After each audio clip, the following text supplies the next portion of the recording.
Messieurs et mesdames, les membres du Bureau national et conjoint, messieurs les directeurs nationaux, messieurs les coordinateurs des zones évangéliques, messieurs les membres du collège pastoral, distingués invités, mesdames et messieurs. Le secrétaire général adjoint vient de délivrer votre message de vœux à mon endroit et mon épouse, Maman Rose Adeline, sans oublier tous ceux qui nous sont chers. Très sensible à vos propos aimables, il me plaît en retour de formuler pour chacune et chacun d'entre vous, à mon nom et en celui de mon épouse, nos vœux de santé, de paix, de prospérité, de bonheur et d'épanouissement à tout point de vue pour l'année 2021. Monsieur le secrétaire général adjoint, avant de me prononcer sur certains aspects de votre intervention, permettez-moi d'exprimer mes actions de grâce à Dieu et ma joie profonde pour sa protection à notre égard jusqu'à ce jour. Un bref regard rétrospectif de l'année 2020 rappelle l'histoire de quelqu'un qui, après avoir labouré une parcelle considérée comme fertile et bien préparée, commence les semailles, mais fait face à un changement brutal de saison qui le contraint de tout modifier. En effet, chaque jour, il entretient l'espoir de revoir la saison idéale se remettre en place. Au lieu de cela, il voit plutôt ses semis se détériorer, les ouvriers démotivés et la nature reprendre son droit. Cet espoir semble avoir commencé à se concrétiser depuis le mois de novembre 2020. Ainsi, la saison, bien qu'approximative en comparaison avec le début de l'année, laisse entrevoir un motif d'espoir. Voilà comment je résume de façon imagée l'année terrible qu'a été 2020. Messieurs les ministres du culte, il vous souviendra que tout avait pourtant bien commencé avec une très bonne cérémonie de présentation de vœux samedi 18 janvier 2020. La stratégie mise en place pendant la CONA 2019 intitulée « Accélération maximale » avait été communiquée au peuple de Dieu. Auparavant, les enseignements sur la mission, l'implantation de nouvelles églises, le pentecôtisme et les formations tous azimuts ont permis à tout le corps pastoral, ainsi que le peuple de Dieu, d'intégrer pleinement cette vision. J'avais alors insisté sur le fait que j'attachais du prix à son appropriation par tous pour un objectif au 31 décembre 2020 de 239 nouvelles églises, 13 000 nouveaux chrétiens, 8 000 nouveaux baptisés dans le Saint-Esprit, 200 serviteurs de Dieu et responsables formés. Toute l'administration des ADG s'était joyeusement engagée, chacun dans son domaine de compétences ou champ d'action, pour apporter sa contribution en jouant pleinement sa partition. Monsieur le secrétaire général adjoint, il était légitime de m'attendre à un bilan sur des engagements pris par l'ensemble des serviteurs de Dieu, des ADG, pour la matérialisation des objectifs. Mais à votre corps défendant, puisque votre discours vient de le confirmer, je constate malheureusement que les objectifs n'ont pas été atteints, avec néanmoins quelques exceptions. Nous devons apprendre à rendre grâce à Dieu en toutes choses. Le Seigneur Jésus-Christ est resté fidèle, son soutien ne nous a point fait défaut. L'avenir, quant à lui, est plein d'espérance, car le Maître revient bientôt. Nous nous approchons de l'enlèvement de l'Église. Et là-dessus, je voudrais vraiment vous demander de prêcher là-dessus. Prêcher là-dessus. Un pasteur, un prédicateur qui est conduit par le Saint-Esprit devient souvent prophète. Et donc nous sommes les prophètes de Dieu. Vous voyez, on aborde pas mal de thématiques. Ça, je sais le faire. Je passe d'une thématique à une autre. Mais le Seigneur m'a interpellé. Il m'a dit de parler de son retour. Et bon, souvent, quand tu ne te soumets pas vite, la confirmation viendra par l'autre personne. Quelqu'un t'appelle de France, bon, j'ai plein de gens qui viennent me voir, mais qui sont la confirmation de ce que le Seigneur m'a déjà donné. Parce qu'en fait, j'aurai beaucoup de témoignages, je dois vous dire que depuis Béniel, le Seigneur a fixé des normes et l'orientation de mon ministère.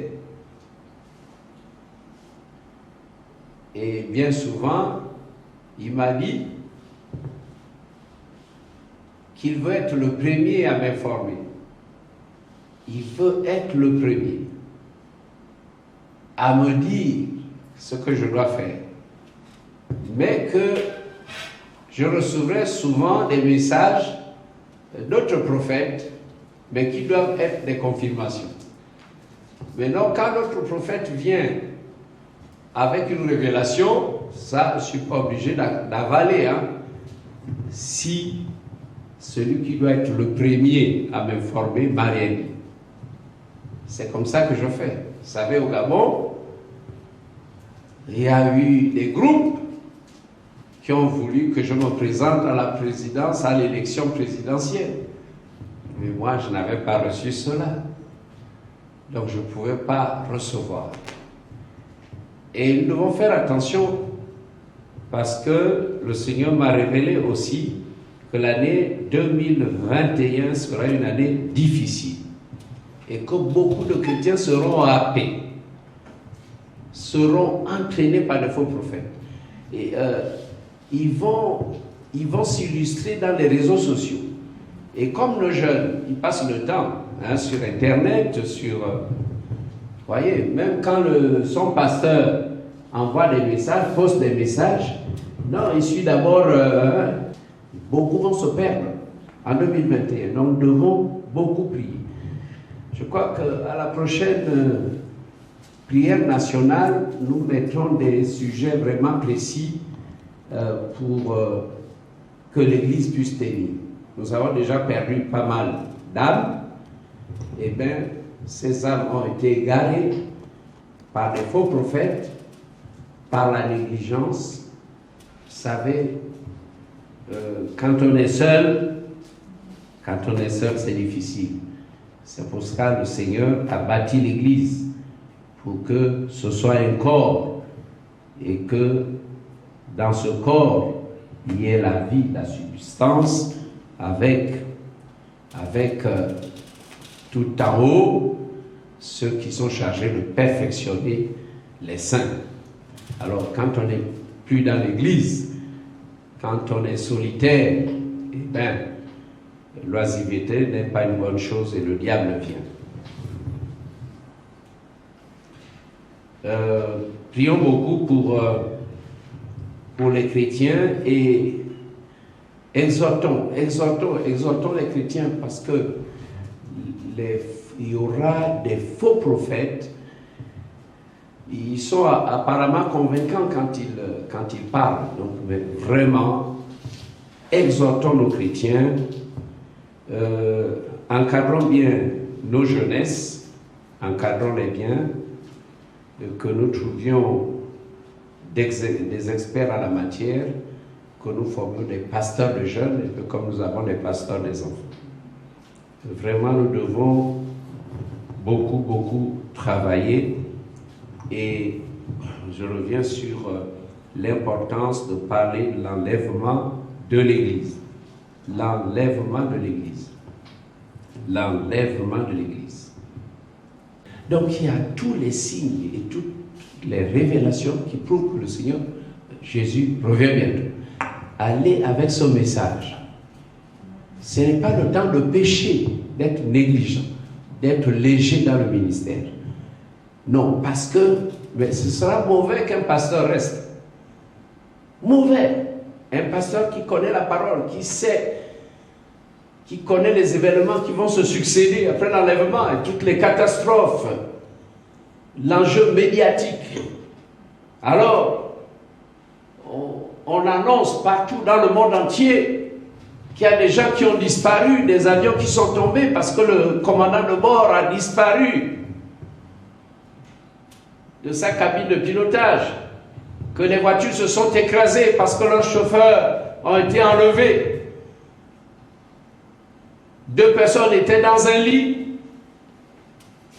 L'une, celle qui est restée, se rend compte que l'autre n'est pas là, mais la chambre est fermée à double tour, que quelques enfants ne sont plus, où sont les enfants qui cherchent maintenant leurs parents. Regardez, depuis le début du jour, il n'y a rien, il n'y a pas de cuisine, parce que maman n'est plus, parce que papa n'est plus. Imaginez un peu que ce soit le pasteur qui soit resté. Ce pasteur ira faire les constats, il ira dans les tombeaux pour voir si le caveau de Tatanjonga a été cassé, caveau de Tatangoua, ainsi de suite, et même dans les provinces. Pasteur, tes chrétiens ont disparu. Il n'y aura plus de culte. Enfin, si le pasteur est resté, il fera le culte avec les impies, les désobéissants, les reprochables qui sont restés. Imaginez la scène. Donc le Seigneur nous commande de parler de lui et de nous préparer, de préparer l'Église. Amen. Amen. Monsieur le directeur national de la formation, j'ai suivi avec beaucoup d'intérêt votre discours. Le transfert de l'Institut biblique Bon Carmel de Port-Gentil à Libreville est un objectif majeur. Les difficultés financières que connaissent les églises pour cause de la COVID-19 n'ont pas permis le fonctionnement habituel. Elles n'ont pas permis de motiver le peuple de Dieu et les pasteurs à participer aux travaux en cours à la fatale. Toutefois, j'apprécie la diversité des types de formation et le nombre croissant des étudiants. Je vous félicite d'avoir su vous adapter à la situation pour ne pas arrêter les cours. J'encourage enfin les frères et sœurs à se faire former dans nos écoles et autres structures. Madame la coordinatrice nationale du département des femmes, les femmes forment avec les jeunes et les enfants la population la plus nombreuse à notre sein. Je vous encourage à vous mobiliser dans tout le pays pour accélérer la mission. Le temps de votre discours me rassure. Il est empreint de foi et d'espérance. Vous avez raison de vous inspirer des héros de la foi de l'Épître aux Hébreux, chapitre 11. Vos programmes de prière en ligne, à travers les réseaux, montrent par exemple que vous êtes déterminé à aller de l'avant, comme vous l'avez dit.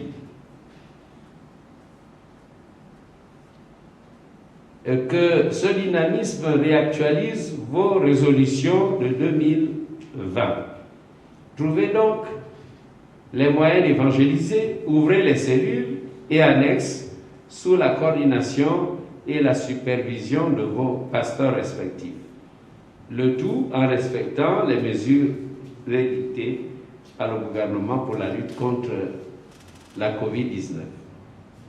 Quant à Azer, que sa présidente et son équipe trouvent ici l'expression de ma satisfaction pour ce qu'elles ont fait malgré le contexte difficile, qu'elles reconduisent leurs objectifs de 2020 en 2021. Nous prenons donc rendez-vous en décembre pour les bilans. Quant aux échanges sans intermédiaire avec certaines institutions du pays, nous examinerons la faisabilité de votre souhait légitime afin que les ADG rayonnent davantage dans la nation. Et donc à ce propos, j'ai pensé que les ADG doivent déjà entrer en collaboration avec certains ministères. Pas forcément la présidence, pas forcément la primature, mais le ministère de l'Agriculture, l'élevage, certains ministères, l'éducation nationale, la promotion féminine, hein? Voilà, les œuvres sociales. Bon, nous faisons des œuvres sociales, donc nous voyons le ministère des œuvres sociales pour dire, voilà, quelles sont les opportunités, qu'est-ce que le gouvernement propose. Voilà, il y avait par exemple l'opération le prix du chef de l'État ou la meilleure coopérative agricole. Le prix du chef de l'État pour le meilleur rendement parmi les coopératives agricoles. Bon, nous, on n'est jamais parti dans tout ce qui concerne le gouvernement. Exposition de nos produits publiés et tout, on n'est jamais parti. Nous sommes toujours à l'intérieur de nos 4 murs. Lorsque les autres femmes sont là-bas, nous, nos femmes sont entre 4 murs. Monsieur le secrétaire général adjoint, chers membres du Bureau national, chers pasteurs, frères et sœurs en Christ, mesdames et messieurs, je tiens vraiment à vous remercier. Et je dis que le Seigneur vous comble de ses bienfaits et que grâce à notre engagement collectif et l'action du Saint-Esprit, 2021 soit meilleur que 2020, le tout dans une dynamique d'accélération maximale. L'aube de cette nouvelle année, à l'aube de cette nouvelle année, je tiens à réitérer pour vous-même et vos familles mes vœux ardents de santé, paix et réussite dans tous les aspects de la vie. Je vous remercie.